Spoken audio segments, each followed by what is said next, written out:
The new VTS4 HoloLens allows one to easily measure either the subjective or objective angle of deviation. To perform this particular task, go to the Verge's menu, pick the appropriate target, and measures the subjective angle. For example, the best two targets are the bird in the cage and the clown with the circle. Both of these allow precise measurement of both horizontal and vertical movements. Make sure when you're measuring the subjective angle that you have the system set to both measuring horizontal and vertical at the exact same time. It's much easier at that particular point. Give the patient the gamepad, let them put the target into the center, and this is the subjective angle. Using the R and the L keys on the keyboard, one can perform a classical cover test while the eyes are being monitored by the eye position cameras of the HoloLens. Depress the R, and this will include the right eye. Depress the L, this will include the left eye. By going back and forth, one can see if there's any movement of the eyes. If the subjective angle has been neutralized, any obvious movement of the eyes is indicative of an objective angle that is different than the subjective angle. Thus, one has anomalous retinal correspondence. This can also be denoted by just looking down at the fusion monitor. The subjective and objective should match each other, or it should be indicated that there's fusion, even though there's not really fusion, there's just alignment.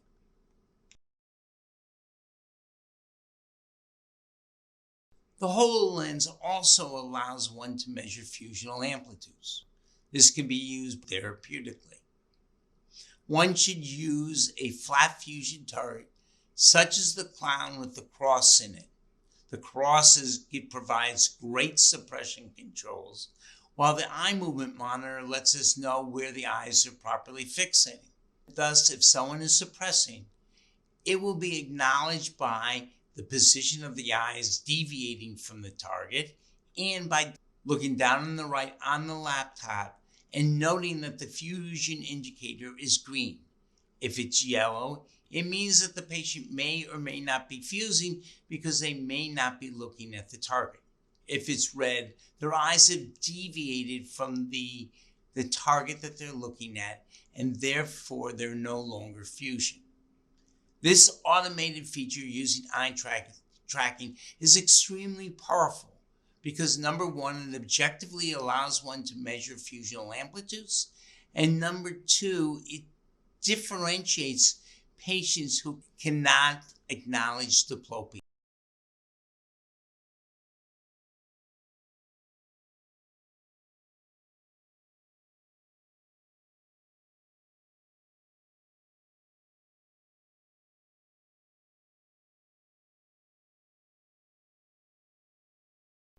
It's also powerful because patients who suppress and do not achieve diplopia when they lose fusion will be picked up by the eye movement monitors, where it won't be noted when you're asking the questions about diplopia or not.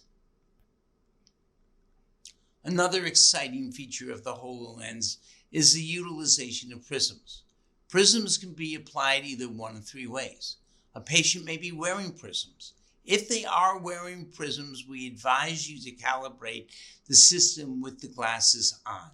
But we can also add Fresnel prisms right to the surface of the glasses.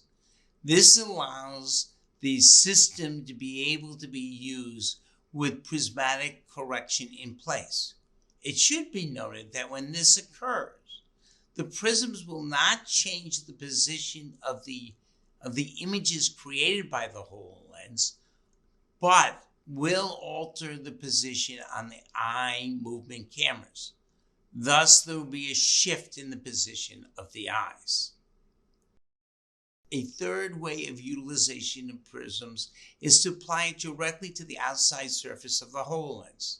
This is an extremely powerful method of treatment because one is able to eliminate any type of deviation and get the eyes looking at real objects in space without a deviation, and at the exact same time to be able to measure both the subjective and objective angle of position. For example, if a target is out there, the target should be deviated by the amount of the deviation, and the eye movement monitors should align with those two features. Both the real-world targets and the holographic targets will be in the same visual space, and an accurate monitoring of the position of the eyes will occur. In this graphic depiction, you can see exactly what happens in our holographic model. The little purple dots are eye movement monitors, and when the eye is fusing an object and is deviated, one can readily appreciate the fact that the eye is turned, that the targets are on the fovea. The subjective angle appears to be 0 because of the prismatic neutralization, but the eye cameras denote that there is actually a deviation of an eye turn. This is eliminated when the prisms are put onto the outside of the HoloLens. Therefore, the prisms will not affect the HoloLens image. The prism will neutralize the deviation in the real world, and one will be allowed to move the images in the HoloLens to eliminate the deviation in the augmented virtual reality world. Once this is done, it is easy to use this to build fusion. You can be able to monitor normal binocular vision movements in the real world. This is the first time that we can actually monitor fusional amplitudes in therapy when applying it to a deviation in a real-world environment. Start with large targets, make them smaller as one proceeds. Move the targets and separate them very slowly to enhance fusional responses. As fusional responses get better, make the targets both smaller and also move them faster. The HoloLens allows us to use a multitude of targets. There are first-degree targets that can be flashed at the angle, luster targets to provide real-world luster to make sure that our patients who have binocular anomalies, such as convergence insufficiency, are not suppressing. We can also use flat fusion targets. We can use the traditional manual type of vergence therapy using the gamepad, or the thing that makes it really fantastic is the utilization of eye movement monitoring to determine both break and recovery.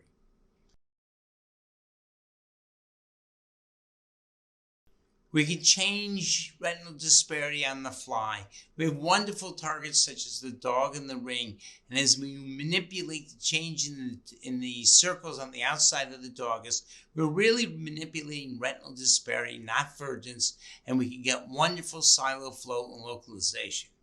We can automate this procedure by using the bear and the ring, which automatically changes the disparation of the outside peripheral rings so that we get altering of stereopsis, a powerful way to stimulate the disparity detectors of the eye.